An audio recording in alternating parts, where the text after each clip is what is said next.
bagaimana kabar kalian semua? Saya harap kalian semua dalam keadaan sehat.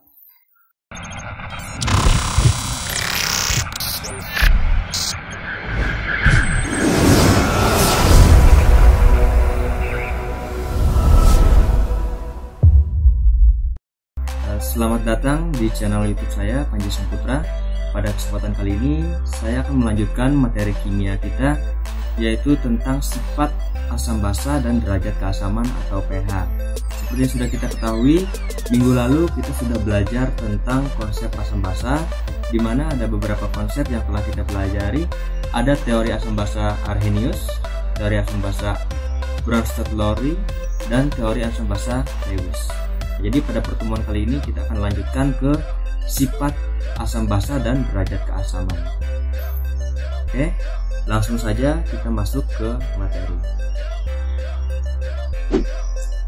Oke, jadi suatu asam atau basa itu memiliki pH. Jadi pH itu power of hydrogen, jadi pH atau derajat keasaman. Jadi untuk larutan asam, dia dinyatakan asam apabila pH-nya lebih kecil daripada 7. Sedangkan untuk larutan netral, dia dikatakan netral apabila pH-nya sama dengan 7. Dan untuk larutan basa, dia dikatakan basa apabila pH-nya lebih besar daripada 7. Maksudnya untuk larutan asam tadi dia lebih kecil daripada 7, itu antara 1 sampai 6. Antara 1 sampai 6. Jadi apabila suatu larutan memiliki pH 1 sampai 6, maka dia sifatnya adalah asam. Dan untuk larutan netral, pH-nya adalah 7. Jadi larutan netral itu pH-nya sama dengan 7. Sedangkan untuk yang larutan basa, pH-nya lebih besar daripada 7. Artinya lebih besar daripada 7 yaitu antara 8, 9, 10, 11, 12, 13 sampai dengan 14. Jadi bila pH-nya 8 sampai 14, maka dia bersifat basa. Pada dasarnya, larutan asam atau basa itu merupakan larutan elektrolit. Karena larutan elektrolit adalah larutan yang dapat menghantarkan arus listrik yang dikarenakan jika dilarutkan ke dalam air, maka ia akan terurai menjadi ion-ion yang dapat bergerak bebas. Nah, apabila kita tinjau dari konsep asam basa Arrhenius, maka menurut Arrhenius, asam adalah suatu zat elektrolit yang jika dilarutkan ke dalam air dapat memberikan ion H+ atau hidrogen atau ion hidronium atau H3O+. Nah, sedangkan basa menurut Arrhenius merupakan suatu zat elektrolit yang jika dilarutkan ke dalam air dapat memberikan ion OH- atau ion hidroksida. Oke, untuk lebih jelas sekarang kita lihat sebagai berikut. Oke, baik. Tadi menurut Arrhenius, asam adalah suatu zat elektrolit yang jika dilarutkan ke dalam air akan memberikan ion H+ atau ion hidrogen atau ion H3O+ atau ion hidronium. Nah, jadi untuk reaksinya dapat kita lihat seperti ini ya. Ini reaksinya. Reaksinya contohnya adalah HCl. Nah, apabila HCl ini kita larutkan di dalam air ya, dalam H2O, maka dia akan menghasilkan ion H+ dan ion Cl-. Nah, ion H+ di sini ya, ion H+ ini menandakan bahwa HCl ini bersifat asam. Jadi sifatnya asam karena dia terdapat ion H+ atau dia memberikan ion H+ ketika dilarutkan ke dalam air. Nah, reaksi ini bisa juga ditulis seperti ini. Nah, jadi HCl dilarutkan ke dalam air akan menghasilkan ion H3O+ atau ion hidronium ditambah dengan Cl-. Nah, jadi ion hidronium ini menandakan bahwa HCl ini bersifat asam. Oke. Selanjutnya, mengapa di sini bisa menggunakan H+ dan H3O+? Dikarenakan reaksi penguraian air itu ada dua. Yang pertama, air atau H2O itu terurai menjadi ion H+ dan ion OH-. Nah, atau bisa juga ditulis 2H2O itu terurai menjadi H3O+ dan OH-.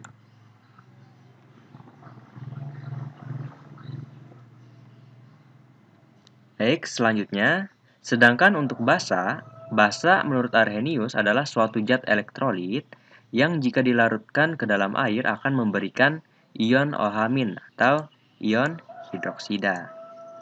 Nah, contohnya misalnya NaOH. NaOH ini dilarutkan di dalam air, maka akan menghasilkan ion Na+ dan ion hidroksida atau OH-. Karena di sini dalam reaksi terdapat ion OH-, maka NaOH ini bersifat basa.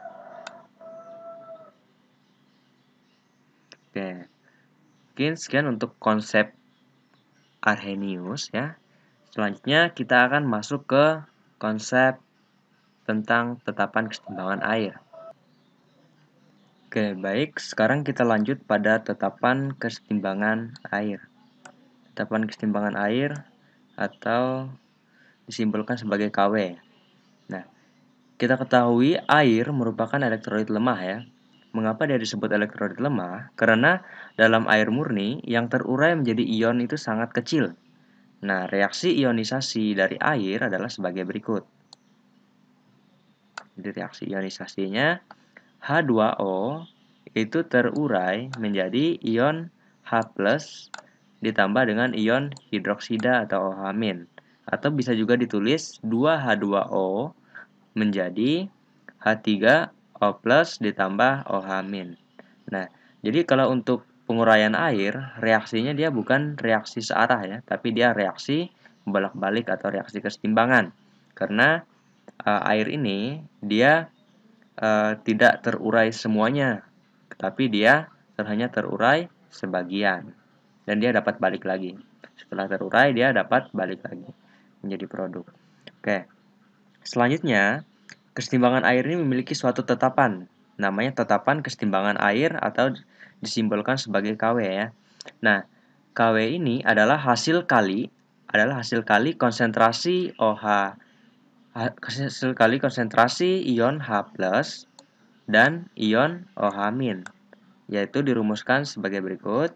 Kw sama dengan konsentrasi H+ dikali konsentrasi OH-.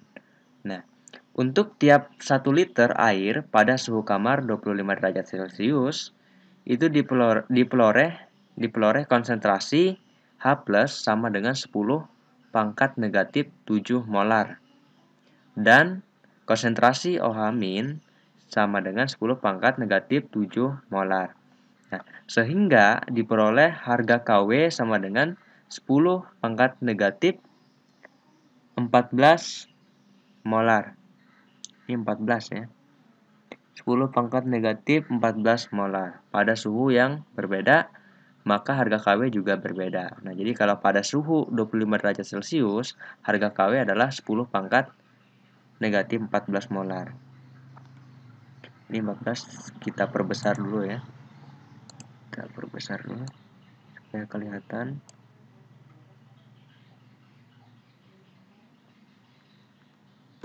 Oke.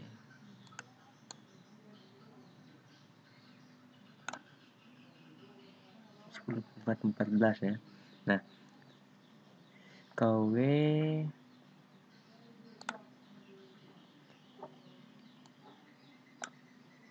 ini 10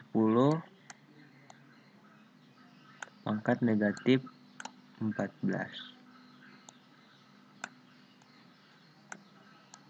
molar. Oke. Nah, kenapa bisa dapat 10 pangkat negatif 14? Karena seperti ini. Nah, kita masukkan ke rumus. Kw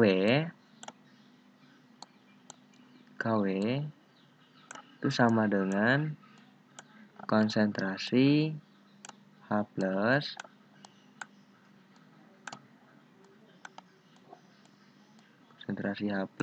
dikali konsentrasi OH-.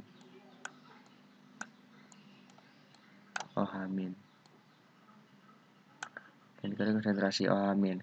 Nah, tinggal kita masukkan. Konsentrasi H+ tadi adalah 10 pangkat negatif 7. 10 pangkat negatif 7 molar. Nah, dikali konsentrasi OH- juga 10 pangkat negatif 7 molar. Kali 10 pangkat negatif 7 molar. Oke. Nah, kalau dalam matematika ya, dalam notasi ilmiah, di sini 1 ya, ada 1 tapi tidak ditulis. 1 dikali 1 maka dia tetap nanti. Nah, sedangkan untuk pangkatnya nanti harus dijumlahkan. Kalau misalnya perkalian notasi ilmiah dikali, pangkatnya harus dijumlahkan. Sebaliknya apabila notasi ilmiah nanti dibagi, maka pangkatnya harus dikurangi. Nah, karena di sini perkalian, maka pangkatnya nanti kita jumlahkan. Nah, negatif 7 kita tambah dengan negatif 7. Berarti negatif 7 kita tambah dengan negatif 7. Negatif 7 tambah negatif 7. Negatif ketemu positif hasilnya negatif. Negatif ketemu negatif hasilnya positif. Berarti 7 ditambah 7 sama dengan 14. 14 terus sama dengan hasilnya negatif 14. Oke, tandanya negatif ya. Jadi hasilnya di sini adalah 10 pangkat negatif 14. Oke, harga KW-nya adalah 10 pangkat negatif 14. Oke, sampai di sini dapat diterima. Sebelum kita lanjut ke materi selanjutnya.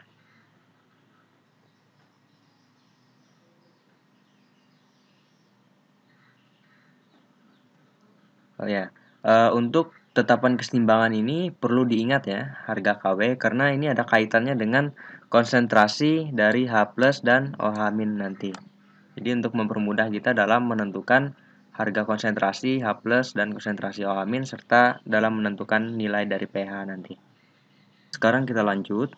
Harga KW itu menunjukkan bahwa dalam larutan apa saja yang pelarutnya air,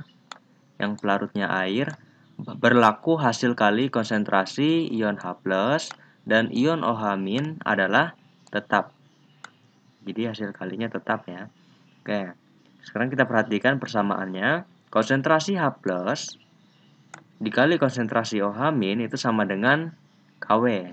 Atau konsentrasi H+ dikali konsentrasi OH- sama dengan 10 pangkat negatif 14. Karena nilai KW itu adalah 10 pangkat negatif 14. Sekarang agar lebih jelas kita perhatikan contoh.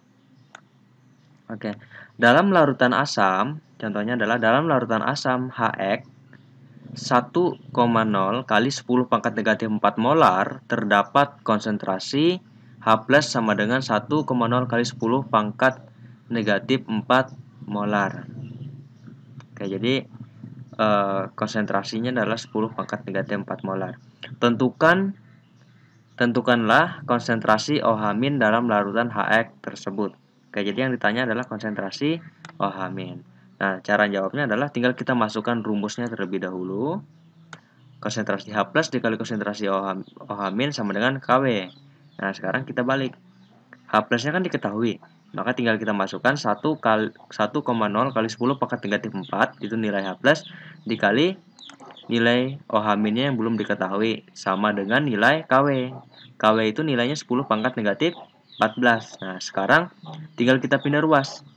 Ini tadi kan awalnya kan perkalian. Kalau kita pindah ke sebelah kanan ya, kalau kita pindah sebelah kanan, maka dia berubah menjadi, awalnya kan dia perkalian. Kalau kita rubah ke sebelah kanan, maka dia berubah menjadi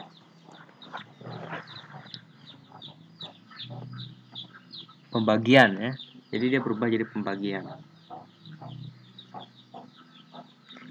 Oke, ini salah ya.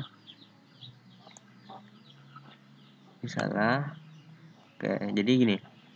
Ini kan dia OH-, nah di sini aja. Konsentrasi OH OH- itu sama dengan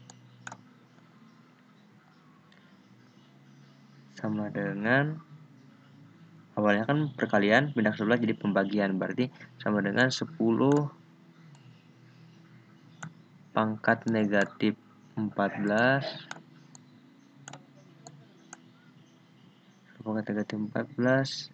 dibagi yang pindah tadi nih ya, 1,0 kali 10 pangkat negatif 4 dibagi 1,0 dikali 10 pangkat negatif 4. Nah, oke. Nah, seperti saya bilang tadi, kalau dia pembagian, maka pangkatnya nanti akan dikurang. Berarti negatif 14 dikurang negatif 4. Nah, hasilnya nanti bagaimana? Negatif 14 kurang negatif 4. Negatif ketemu negatif jadi positif ya. Jadi negatif 14 tambah 4. Oke. Negatif ketemu positif nanti dikurang. Min plus min ya. 14 kurang 4 sisa 10. 14 kurang 4 sisa 10. Yang paling besar tandanya adalah negatif, maka hasilnya negatif 10. Oke.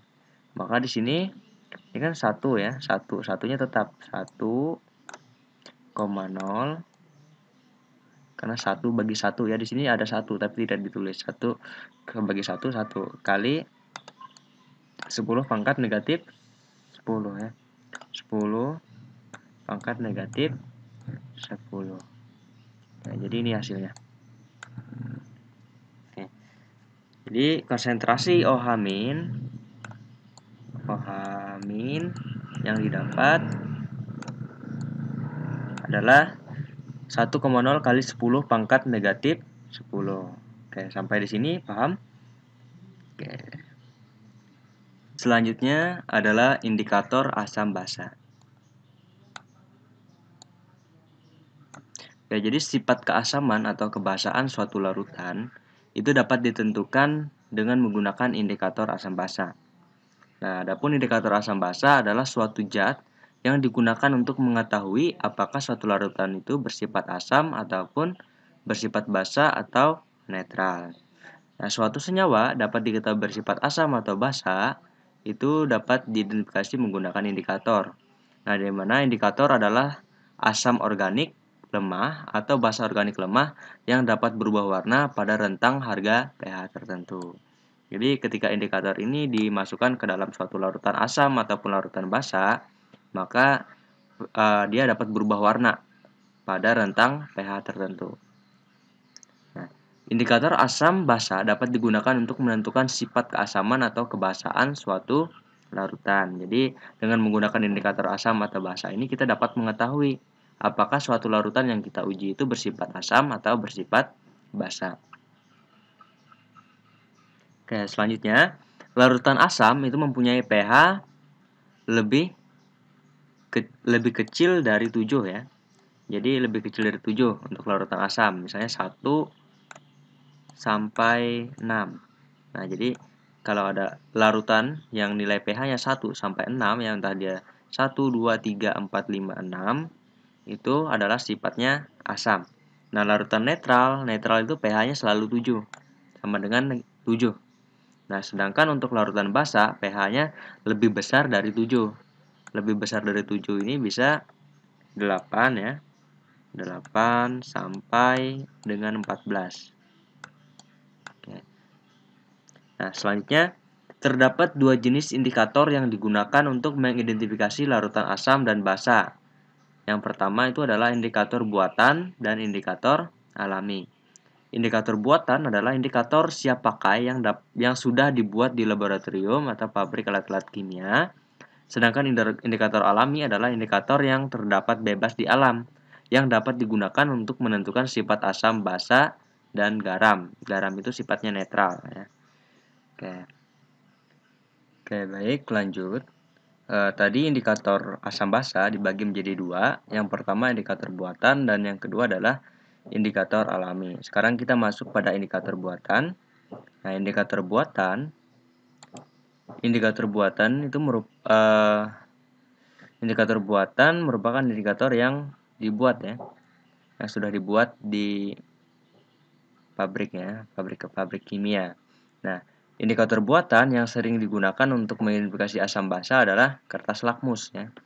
Kertas lakmus ini ada kertas lakmus merah dan kertas lakmus biru. Nah, indikator universal. Nah, cara menggunakan kertas lakmus yaitu dengan dicelupkan ke dalam larutan yang akan diuji sifat keasaman dan kebasahannya. Nah, jika kertas lakmus biru dicelupkan ke dalam larutan asam, maka dia akan berubah menjadi warna merah. Sedangkan jika kertas lakmus merah dicelupkan ke dalam larutan basa, maka dia akan berubah menjadi warna biru. Nah, untuk larutan netral, kertas lakmus tidak akan berubah warna. Oke, sekarang kita perhatikan di sini di tabelnya. Ada larutan asam dan basa. Nah, kertas lakmus merah, jika dicelupkan ke dalam larutan asam, maka dia akan berubah warna menjadi tetap merah ya. Kalau kertas lakmus merah dicelupkan dalam larutan asam, dia tetap merah. Tapi kalau kertas lakmus biru dicelupkan ke dalam larutan asam, dia berwarna merah. Oke, selanjutnya untuk basa, larutan basa, kertas lakmus merah dicelupkan ke dalam larutan basa, maka dia akan berubah warna menjadi biru. Kalau kertas lakmus biru dicelupkan ke dalam larutan basa, maka dia tetap warna biru ya. Oke. Nah, selanjutnya adalah indikator universal. Indikator universal ini merupakan campuran dari berbagai indikator yang dapat menunjukkan pH larutan ya, dari perubahan warnanya.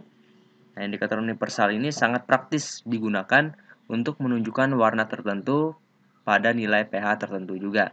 Jadi, masing-masing warna pada indikator universal ini menunjukkan pH tertentu. Selain kertas lakmus dan indikator universal tadi, penentuan asam basa juga dapat dilakukan dengan menambahkan beberapa larutan indikator. Jadi, misalnya kita bisa membuat larutan indikator.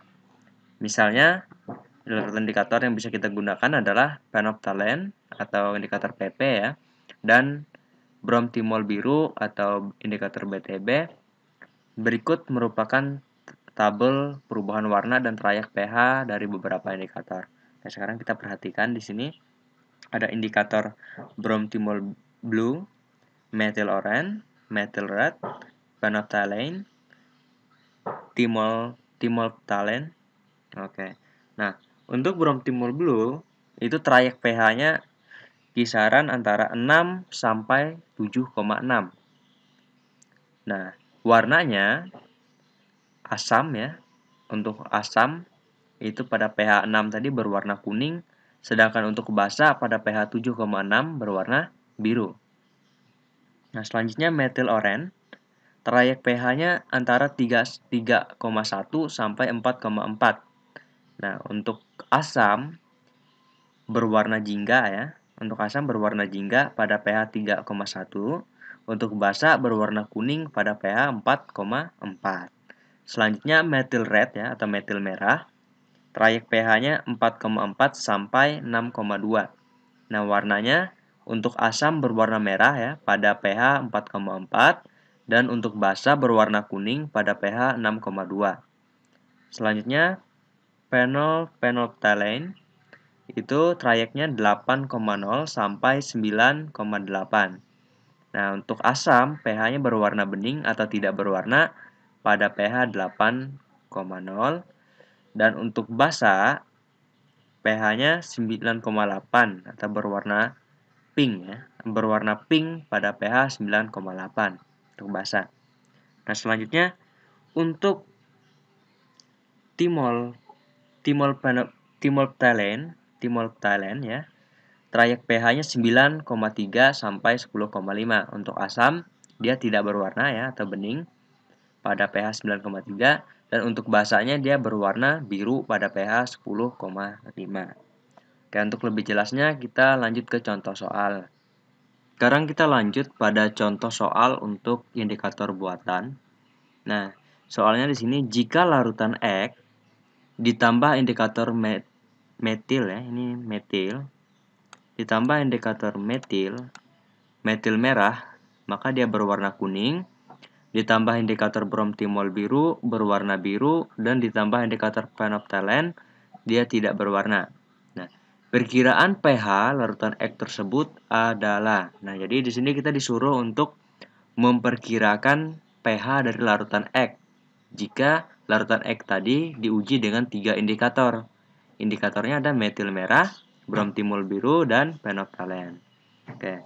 Cara menyelesaikannya, pertama-tama kita bikin dulu garis bilangan ya. Kita bikin garis bilangannya dulu.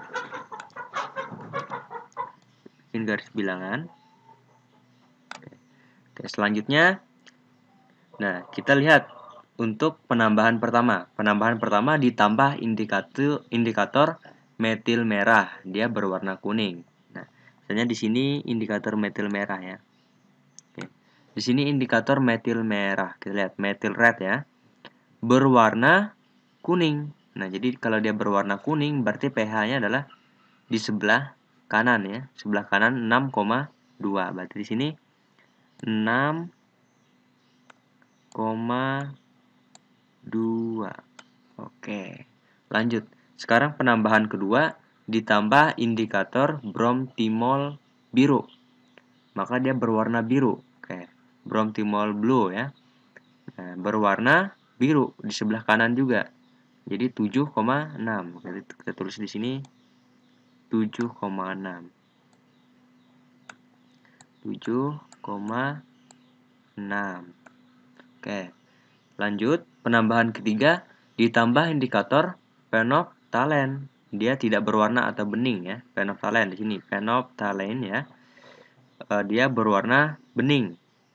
Nah, maka dia berwarna bening di sebelah kiri ya. Berarti sebelah kiri 8,0. Kita tulis ini. 8,0. Oke, sebelah kiri ya. 8,0 berwarna bening 8,0. Oke. Nah, selanjutnya ya, dari penambahan pertama tadi kita buat garis. Karena tadi kan di sebelah penambahan pertama tadi metil merah. Di sebelah kanan, berarti arahnya ke kanan ya, supaya gampang itu arahnya ke kanan. Kalau penambahan di sebelah kanan, arahnya ke kanan. Berarti kalau kanan,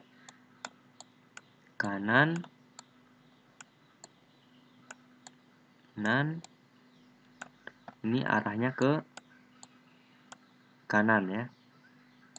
Kanan. Oke, arahnya ke kanan. Kalau kiri ya. Kalau di kiri ya, berarti kayak 8,0 ini tadi arah di sebelah kiri ya, bening ini di sebelah kiri berarti arah garisnya nanti ke kiri. Ke kiri. Oke. Nah, karena tadi 6,2 ini di sebelah kanan, maka arah garisnya ke kanan ya. Garisnya ini ke kanan. Maka kita bikin kayak gini. Garisnya ke kanan. Kita bikin garisnya ke kanan. Set. Ya, sampai sini. Nah, selanjutnya untuk yang ini ya, ini kita arsir dulu. 6,2 ini. Kita arsir, warnanya tadi apa? Metil merah berwarna kuning ya, kita arsir dengan warna kuning. Oke.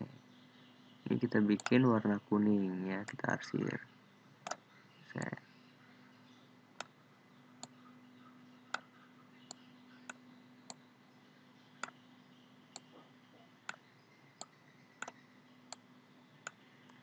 Kita arsir dulu sampai habis ya.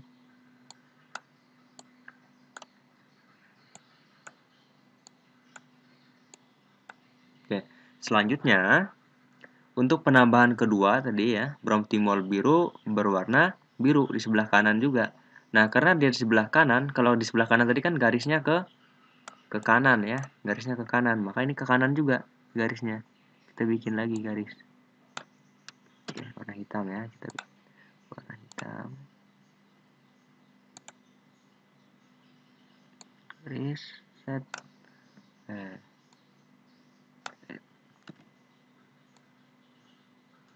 Iya. Nah, setelah itu kita arsir lagi, dia berwarna biru. Oke, kita arsir warna biru. Oke.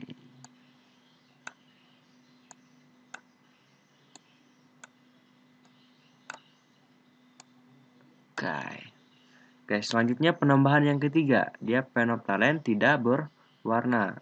Berarti di sebelah kiri ya, ini di sebelah kiri. 8,0 di sebelah kiri. Kalau di sebelah kiri, maka garisnya ke kiri. Nah, berarti ini garisnya ke kiri nanti, yang 8,0.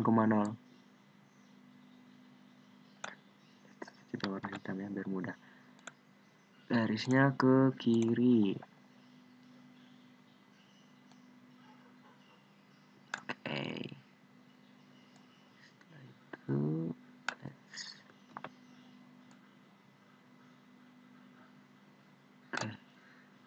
sudah, kita arsir lagi berwarna, misalnya kita ambil warna coklat aja ya. Oke, ini kita arsir. Set. Set.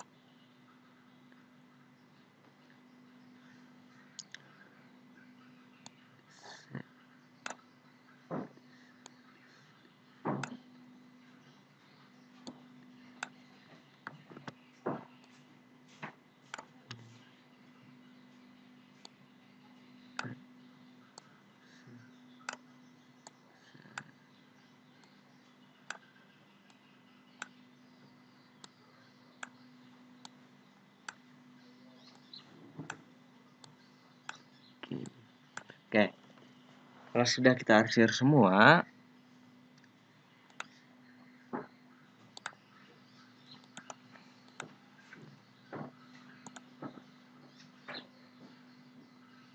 kalau sudah diarsir semua,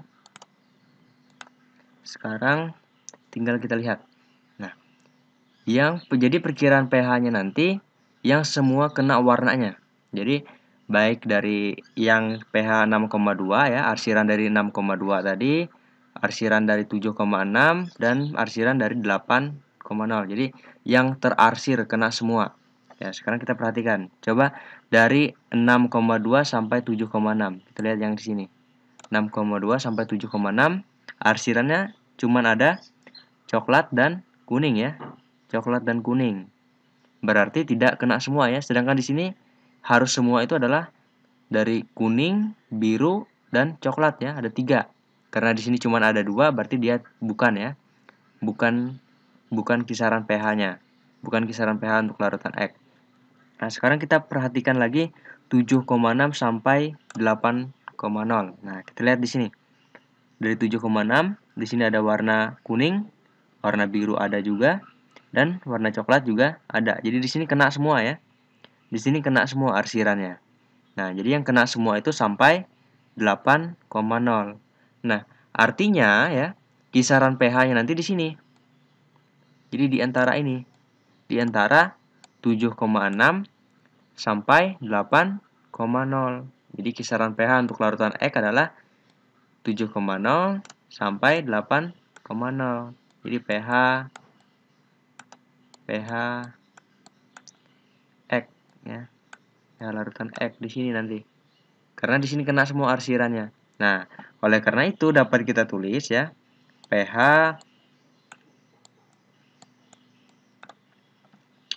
larutan X itu sama dengan 7,6 ya, tadi 7,6. 7,6 ini lebih kecil ya. Lebih kecil dari atau sama dengan X ya. Lebih kecil dari atau sama dengan X, dan X itu lebih kecil dari atau sama dengan 8,0. Nah, artinya pH larutan X itu adalah di antara 7,6 sampai 8,0. Jadi dia pH-nya lebih kecil dari 7,6 atau 7,6 ya. Dan pH-nya itu lebih kecil dari 8,0 atau 8,0 atau sama dengan 8,0. Oke. Sampai di sini dapat diterima. Sebelum kita lanjut ke materi selanjutnya. Sekarang lanjut ke indikator alami ya. Ke indikator yang kedua yaitu indikator alami. Suatu larutan juga dapat ditentukan sifat asam basanya menggunakan indikator alami. Contoh indikator alami yaitu kembang sepatu, bunga hydrangea, kol merah, kunyit, dan beberapa jenis tumbuhan lainnya. Indikator asam basa yang baik adalah zat warna yang memberi warna berbeda dalam larutan asam dan larutan basa.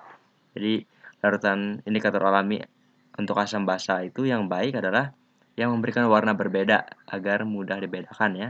Ketika dia dimasukkan ke dalam larutan asam dia berwarna apa, dan ketika dimasukkan ke dalam larutan basa dia berwarna apa ya. Oke. Berikut merupakan perubahan warna yang terjadi pada indikator alami jika dimasukkan dalam larutan asam dan basa. Oke, yang pertama, indikator asam basa dari kembang sepatu. Ketika di dalam larutan asam ya, indikator dari kembang sepatu ini akan memberikan warna merah. Dan di dalam larutan basa akan memberikan warna hijau. Dan pada larutan netral kalau tidak berwarna. Nah, untuk indikator alami ini ya, jadi dibuatnya itu diekstrak terlebih dahulu ya. Jadi diekstrak terlebih dahulu. Jadi misalnya kayak kembang sepatu ini kan diekstrak dulu, dihancurkan ya. Baru nanti ekstraknya itu diambil dan diteteskan ke dalam larutan asam atau basa yang akan kita uji. Kayak yang kedua, indikator asam basa dari bunga hydrangea ya akan memberikan warna biru ketika di dalam larutan asam. Di dalam larutan basa akan memberikan warna merah jambu, dan pada larutan netral dia tidak berwarna ya. Jadi indikator asam dari bunga hydrangea ini juga diekstrak terlebih dahulu ya, kalau kita ingin menggunakannya sebagai indikator. Oke, kalau dia di larutan asam dia berwarna biru, dan di larutan basa dia berwarna merah jambu. Kayak yang ketiga ya, indikator asam basa dari kol merah akan berubah warna menjadi merah muda bila dicelupkan ke dalam larutan asam, menjadi hijau dalam larutan basa, dan tidak berwarna pada larutan netral. Jadi kalau indikatornya menggunakan kol merah, pada larutan asam dia akan berwarna merah muda, dan pada larutan basa dia akan berwarna hijau, dan pada larutan netral dia tidak berwarna. Oke, yang keempat, indikator asam basa dari kunyit. Nah, jadi kunyit juga bisa digunakan sebagai indikator asam basa ya. Caranya diekstrak ya. Caranya diekstrak terlebih dahulu, kunyitnya diekstrak, baru ekstraknya tadi digunakan untuk menguji asam atau basa. Nah, dia pada larutan asam akan memberikan warna kuning tua ketika dilarutkan dalam larutan asam, memberikan warna jingga di dalam larutan basa, dan memberikan warna kuning terang pada larutan netral ya. Jadi indikator kunyit ini tadi pada larutan asam dia memberikan warna kuning tua, pada larutan basa dia memberikan warna jingga, dan pada larutan netral dia memberikan warna kuning terang. Mungkin cukup sekian untuk pertemuan kali ini, dan selamat belajar. Sampai ketemu pada pertemuan selanjutnya. Di pertemuan selanjutnya nanti kita akan membahas tentang kekuatan asam basa dan bagaimana cara menentukan pH asam basa. Apa yang dapat kamu simpulkan dari pembelajaran kita kali ini? Silakan tulis kesimpulanmu pada kolom komentar. Baik, cukup sekian pembelajaran kita pada pertemuan kali ini. Sampai jumpa pada video selanjutnya.